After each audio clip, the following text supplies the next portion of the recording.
Hi folks, and welcome to our sixth and final video in the Bespoke series on expert positioning and innovation. In my book, They're Your Rules, Break Them, I point out that rules, norms, processes, and procedures have a way of naturally accumulating over time. They don't get simpler without a simplicity champion. And the downside to that is that, to us as practitioners, all of this seems perfectly normal. But to our customers, we may as well be talking Greek. Beyond a certain point, it becomes so needlessly complex, so difficult to understand, that what makes sense to us doesn't make sense to them. Simple example. Do your clients currently have to fill out the same details on 3 separate forms? If so, why? The simple answer to that is because it suits us. But that doesn't necessarily suit the client, and the more customer-friendly we can make things, the better for them.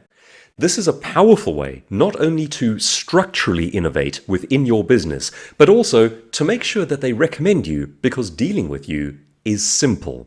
In the United States, a couple of simplicity experts gave us a formula for how to do this by design, how to make absolutely anything much more simple. It relies on these 3 principles used together as a formula. Number 1, empathize. Number 2, distill. Number 3, clarify. Start by empathizing. Who has to use your processes or your procedures, and what's it like for them? What is the experience like? I remember this one firsthand when I bought a car that had a GPS system that was designed for the engineers and not for the user. It had this bizarre insistence that you have to start out by typing in the name of the town, then the name of the street, then the name of the city. It wasn't as friendly as, say, the Google Maps version, in which you can simply type in a destination, say the name of a mall or the name of a restaurant, and it would do the rest.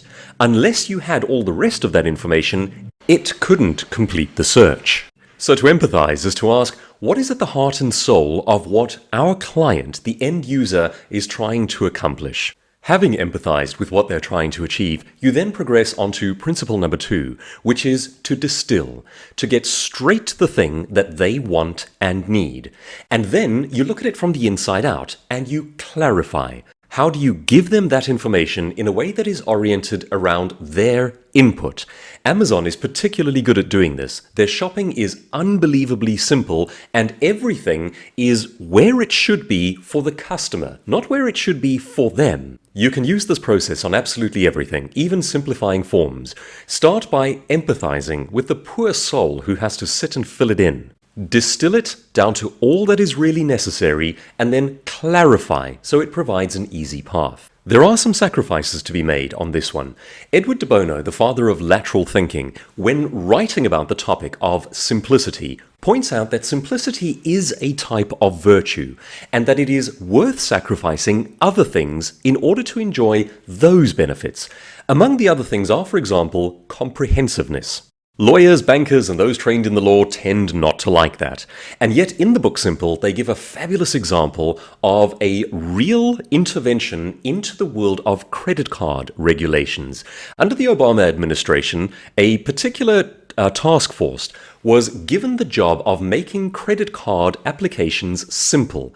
They spoke to various banks who instantly pushed back and said a credit card is an inherently complex product, and their forms were running up to some 90 pages of fine print, and they said it has to cover all bases.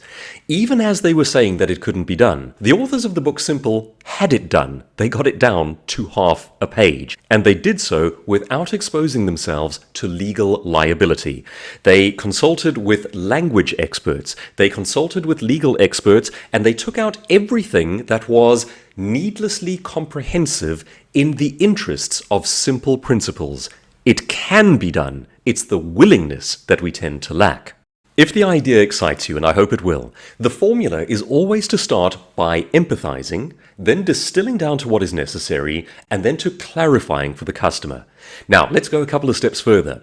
First, I'd like to present you with what I call the 3-into-1 challenge.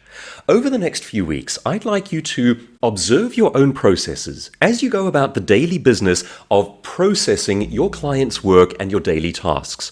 Ask yourself, what 3 could become 1? What three of anything could be distilled down to one? Whether it's three forms becoming a single form, whether it's three programs becoming one program, whether it's three employees becoming one employee. And now, before the humanitarian in you throws up concerns about that, here's a brilliant idea, and this one also comes from Edward de Bono. What if you challenged staff to make themselves redundant, but you paid them for their job anyway? As one of the cleverest things that he has done as a consultant into corporations, de Bono recommends that you incentivize your staff to find ways to automate their own work. By doing so, you make their function a lot more cost effective. Then what you do is you also pay them their salary, but give them a different job and challenge them to work themselves out of that job as well. So, what three things can become one thing? And can people work their way out of a job and still be paid for their ingenuity in doing so? You save costs, you make your processes simpler, you innovate in clever and creative ways. And often the people doing the process for you are able to see these things more clearly. That is, of course, if you have staff working for you. Rules and norms are like dust and chains. They accumulate over time, and processes don't get simpler by themselves. They tend naturally toward greater complexity.